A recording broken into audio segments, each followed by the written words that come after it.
بنی اسرائیل کے ایک عبادت گزار نوجوان کے پاس حضرت خضر علیہ السلام آیا کرتے تھے۔ یہ بات جب اس وقت کے بادشاہ نے سنی تو بادشاہ نے اس عبادت گزار نوجوان کو بلایا، کہا نوجوان میاں کیا یہ بات سچ ہے؟ کیا واقعی حضرت خضر علیہ السلام تیرے پاس آیا کرتے ہیں؟ اس نوجوان نے کہا جی آیا کرتے ہیں۔ بادشاہ نے حکم دیا کہ اب جب بھی حضرت خضر علیہ السلام تیرے پاس آئیں تو اسے میرے پاس لے کے آنا، خضر علیہ السلام کو میرے پاس لے آنا، اگر نہیں لے کے آؤ گے تو یاد رکھنا میں تیرا سر قلم کر دوں گا۔ ایک دن حضرت سیدنا خضر علیہ السلام اس عبادت گزار نوجوان کے ہاں تشریف لے آئے۔ عبادت گزار نے سیدنا خضر علیہ السلام کو پچھلا سارا واقعہ سنایا، کہنے لگا حضرت میری جان خطرے میں ہے، بادشاہ نے مجھے کہا ہے اگر خضر کو میرے پاس نہ لے کے آیا تو میں تیرا سر قلم کر دوں گا، حضرت آپ مہربانی فرمائیں میرے ساتھ چلیں بادشاہ کے پاس تاکہ میری قیمتی جان بچ جائے۔ یہ سن کر حضرت خضر علیہ السلام نے فرمایا او پھر چلتے ہیں بادشاہ کے پاس۔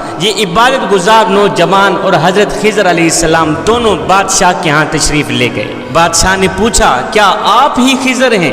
فرمایا ہاں میں ہی خضر ہوں۔ تو بادشاہ نے کہا اگر آپ خضر علیہ السلام ہیں تو پھر آپ ہمیں کوئی عجیب سی بات سنائیں، کوئی ایسی بات سنائیں جسے ہم نے پہلے کبھی نہ سنا ہو، حیرت انگیز ہو، سبق آموز ہو۔ یہ سن کر حضرت خضر علیہ السلام نے فرمایا بادشاہ میں نے دنیا کی بڑی بڑی عجیب باتیں دیکھی ہیں مگر ان میں سے سب سے بڑی عجیب بات یہ ہے کہ ایک دن میرا ایک بہت بڑے خوبصورت آباد شہر سے گزر ہوا۔ اس شہر کے ایک باشندے سے میں نے پوچھا کہ یہ شہر کب سے بنا ہے، یہ شہر کب سے آباد ہے؟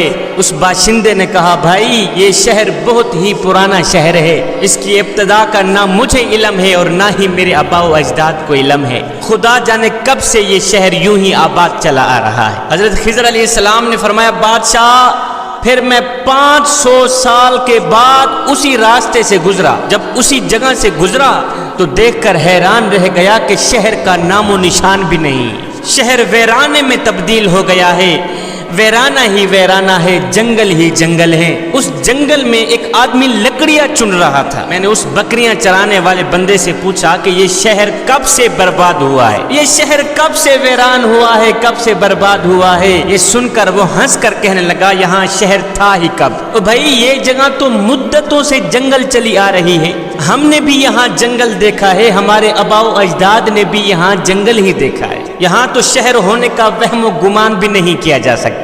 خضر علیہ السلام فرمانے لگے بادشاہ پھر میں 500 سال کے بعد اسی جگہ سے گزرا تو میں دیکھ کر حیران رہ گیا کہ وہاں ایک عظیم الشان دریا بہ رہا ہے، جنگل دریا میں تبدیل کر دیا گیا ہے۔ 500 سال کے بعد جب میں وہاں سے گزرا تو میں نے دیکھا وہاں ایک خوبصورت دریا بہ رہا ہے، پانی بہ رہا ہے، دریا کے کنارے کچھ شکاری بیٹھے تھے تو میں نے ان شکاریوں سے پوچھا بھائیو یہاں جنگل دریا کب سے بنا ہے، اور جنگل دریا کب سے بنا ہے؟ وہ کہنے لگے بھائی یہاں تو ہمیشہ سے ہی دریا بہتا چلا آ رہا ہے۔ میں نے ان سے پوچھا اس سے پہلے یہاں جنگل نہ تھا، اس سے پہلے اس دریا کے اوپر جنگل نہ تھا؟ کہا نہیں ہرگز نہیں، نہ تو ہم نے جنگل دیکھا ہے اور نہ ہی ہمارے آبا و اجداد نے جنگل دیکھا ہے، یہ دریا شروع سے ہی چلا آ رہا ہے۔ حضرت خضر علیہ السلام کہنے لگے بادشاہ میں 500 سال کے بعد پھر اسی جگہ سے گزرا، جب گزرا تو دیکھ کر حیران رہ گیا کہ دریا کا نام و نشان بھی نہیں ہے،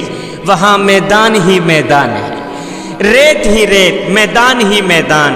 وہاں ایک شخص بکریاں چرا رہا تھا تو اس بکریاں چرانے والے شخص سے میں نے پوچھا کہ بھائی یہ جگہ میدان کب سے بن گئی؟ یہاں تو دریا تھا، یہاں تو پانی بہتا تھا، اور یہ جگہ میدان کب سے بنی ہے؟ اس نے کہا بھائی یہ جگہ تو ہمیشہ سے ہی میدان چلی آ رہی ہے، ہم نے بھی شروع سے میدان ہی دیکھا ہے اور ہمارے آبا و اجداد بھی میدان دیکھتے چلے آ رہے ہیں۔ کہا بھائی ایسا نہ کبھی ہم نے دیکھا ہے اور نہ ہی ہمارے آبا و اجداد نے دیکھا ہے۔ خضر علیہ السلام نے فرمایا بادشاہ پھر میں 500 سال کے بعد اسی جگہ سے گزرا، جب اسی جگہ سے 500 سال کے بعد گزرا تو میں دیکھ کر حیران رہ گیا کہ وہاں ایک خوبصورت عالی شان شہر آباد ہے، پھر وہی رونقیں، پھر وہی آب و ہوا، جہاں تک نظریں جاتی لوگ ہی لوگ نظر آتے، آبادی ہی آبادی نظر آتی، خوبصورت کوٹھیاں، بنگلے، محلات، میں نے اس شہر میں رہنے والے ایک باشندے سے پوچھا، او بھائی یہ میدان شہر سے کب تبدیل ہوا ہے؟ یہاں میدان نہیں تھا، اور یہ میدان شہر کب سے بنا ہے؟ اس باشندے نے کہا، میاں یہ شہر بہت ہی پرانا شہر ہے، اس کی ابتدا کا نہ مجھے علم ہے اور نہ ہی ہمارے آباء و اجداد کو علم ہے، خدا جانے کب سے یہ شہر یوں ہی آباد چلا آ رہا ہے۔ یہ ساری کہانی سنانے کے بعد، یہ سارا واقعہ سنانے کے بعد، یہ سارا قصہ سنانے کے بعد حضرت خضر علیہ السلام نے فرمایا، بادشاہ تمہیں ایک پتے کی بات نہ بتاؤں؟ بادشاہ نے کہا، جی بولیے۔ کہا، بادشاہ یہ دنیا ہزاروں رنگ بدلتی ہے، یہ دنیا ہزاروں رنگ بدلتی ہے کہ کبھی آبادی، کبھی بربادی، کبھی ماتم، کبھی شادی۔ جوانو، یہ دنیا جس کی محبت میں ہم غرق ہیں، جس کے عشق میں ہم فنا ہیں، جس کی خوبصورتی اور چمک دمک سے ہم متاثر ہیں، جس کو حاصل کرنے کے لیے نہ ہم دن دیکھتے ہیں نہ رات دیکھتے ہیں، نہ سردی دیکھتے ہیں نہ گرمی دیکھتے ہیں۔ جوانو، تمہیں پتہ ہے کہ اس دنیا کی حقیقت کیا ہے؟ اس دنیا کی حقیقت کیا ہے؟ میرے اللہ نے قرآن میں ارشاد فرمایا ہے کہ لوگو، دنیا کھیل تماشے کے سوا کچھ بھی نہیں ہے۔ دنیا کھیل ہے، دنیا تماشا ہے۔ یہ ہے دنیا کی حقیقت کہ دنیا کھیل تماشے کے سوا کچھ بھی نہیں ہے، دنیا فانی ہے۔ کسی نے سچ کہا تھا کہ دنیا کی یہ زندگی سپر مارکیٹ کی طرح ہے، اس میں گھومیے پھریے، جو چاہے خرید کر ٹرالی بھر لیجئے، لیکن اس بات کو ہمیشہ یاد رکھیے کہ کیشیئر کے پاس بھی جانا ہے، ان چیزوں کا حساب بھی دینا ہے۔ یہی مثال اس دنیا کی ہے۔ جوانو، یہ دنیا جس پر ہم فریفتہ ہیں، اس کو ریت سے تشبیہ دی گئی ہے، ریت سے تشبیہ دی گئی ہے، جس کو پیاسا شخص دور سے پانی سمجھتا ہے اور اس کی طلب میں دوڑتا بھاگتا چلا جاتا ہے، اور جب یہ پیاسا انسان اس کے پاس پہنچتا ہے تو وہ ریت کے سوا کچھ نہیں پاتا، ریت کے سوا کچھ حاصل نہیں کرتا، یہاں تک کہ بھاگتا دوڑتا وہ پیاسا ہی مر جاتا ہے۔ جوانو، یہی حال اس دنیا کا ہے کہ حضرت انسان اس دنیا کو حاصل کرتا کرتا مر ہی جاتا ہے۔ میرے حضور علیہ السلام نے فرمایا، ابن آدم میرا مال میرا مال میرا مال ہی کرتا رہتا ہے، مگر اے ابن آدم، تیرا مال صرف وہی ہے جسے تو نے کھا کر ہضم کر لیا، تیرا مال صرف وہی ہے جسے تو نے پہن کر بوسیدہ کر دیا اور صدقہ دے کر ساتھ لے گیا، بس یہی تیرا مال ہے۔